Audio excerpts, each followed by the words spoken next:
കായംകുളം നഗരസഭയിലെ പുതിയ UDF ഭരണസമിതി തങ്ങളുടെ ആദ്യ ബജറ്റിന്റെ അവതരണവും ചർച്ചയും 28-ാം തീയതി ഒരു ദിവസം തന്നെ നടത്താൻ തീരുമാനിച്ചത് പ്രതിഷേധാർഹമാണെന്ന് നഗരസഭ LDF പാർലമെന്ററി പാർട്ടി.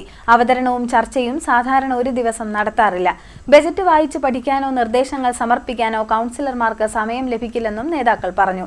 നഗരസഭയിലെ എഞ്ചിനീയറിംഗ് വിഭാഗത്തിലെ കെടുകാര്യസ്ഥത മൂലം 395 ഫയലുകൾ തീർപ്പാക്കാതെ കിടക്കുകയാണെന്നും പറഞ്ഞു.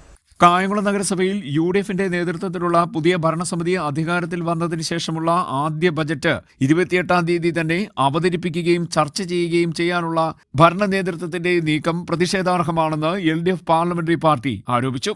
കായംകുളം നഗരസഭയുടെ പുതിയ ബഡ്ജറ്റ് 2026 ഫെബ്രുവരി മാസം 28-ാം തീയതി നഗരസഭാ കൗൺസിൽ അവതരിപ്പിക്കുകയാണ്.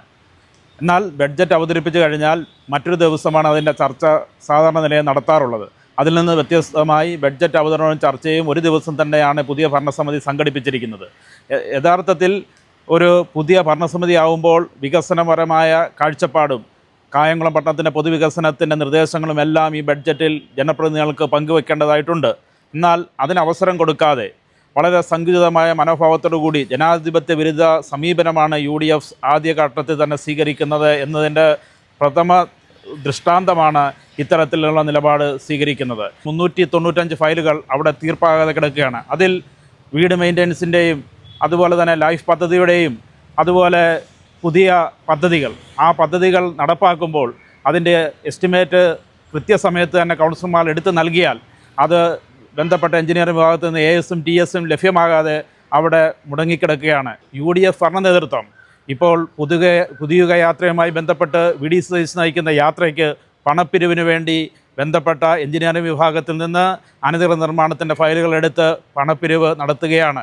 ആ ശുഷ്കാന്തി ഈ വികസന കാര്യത്തിലും കായംകുളം പട്ടണത്തിൻ്റെ പൊതുകാര്യത്തിലും ഉണ്ടാകണമെന്നാണ് ഇടതുപക്ഷ ജനാധിപത്യ മുന്നണിക്ക് പറയാനുള്ളത്. സാധാരണ നിലയിൽ ബജറ്റ് അവതരിപ്പിച്ചു കഴിഞ്ഞാൽ അത് കൗൺസിൽ അംഗങ്ങൾക്ക് നൽകി പഠിച്ചു മനസ്സിലാക്കിയതിനു ശേഷമാണ് ചർച്ചയ്ക്ക് വിധേയമാക്കുന്നത്. ഫലപ്രദമായി ചർച്ചയിൽ പങ്കെടുക്കാനും നിർദ്ദേശങ്ങൾ നൽകുവാനുമുള്ള അവസരമാണ് പുതിയ നീക്കത്തിലൂടെ UDF ഭരണസമിതി നഷ്ടപ്പെടുത്തിയിരിക്കുന്നതെന്നും LDF parliamentary party leader Keshunath പറഞ്ഞു. ഭരണസമിതിയുടെ പ്രഥമ ബജറ്റിനോട് ഭരണപക്ഷം തന്നെ മുഖം തിരിഞ്ഞു നിൽക്കുന്ന വിചിത്രമായ കാഴ്ചയാണ് കാണാൻ കഴിയുന്നതെന്നും അദ്ദേഹം പറഞ്ഞു. കായംകുളം നഗരസഭയിൽ എഞ്ചിനീയറിംഗ് വിഭാഗത്തിലെ കെടുകാര്യസ്ഥത മൂലം 395 ഫയലുകൾ തീർപ്പാക്കാതെ കിടക്കുകയാണ്. സാധാരണക്കാരുടെ ലൈഫ് പദ്ധതിയും വീട് അറ്റകുറ്റപ്പണിയും പുതിയ പദ്ധതികളുടെ എസ്റ്റിമേറ്റുമെല്ലാം ഇതിൽ ഉൾപ്പെടുന്നുണ്ട്. കൗൺസിലർമാർ മുൻകൈയെടുത്ത് പദ്ധതികളുടെ എസ്റ്റിമേറ്റ് എടുത്തു നൽകിയാലും അതിന് സാങ്കേതിക അനുമതിയോ ഭരണാനുമതിയോ നൽകി ടെൻഡർ ചെയ്യുന്നതിനുള്ള നടപടികൾ സ്വീകരിക്കുവാനാവാത്ത സ്ഥിതിയാണ് ഉള്ളത്. മാർച്ച് മാസം ആദ്യം നിയമസഭാ തെരഞ്ഞെടുപ്പ് പ്രഖ്യാപിച്ചാൽ പദ്ധതികളെല്ലാം അവതാളത്തിലാകുന്ന സ്ഥിതിയാണ്.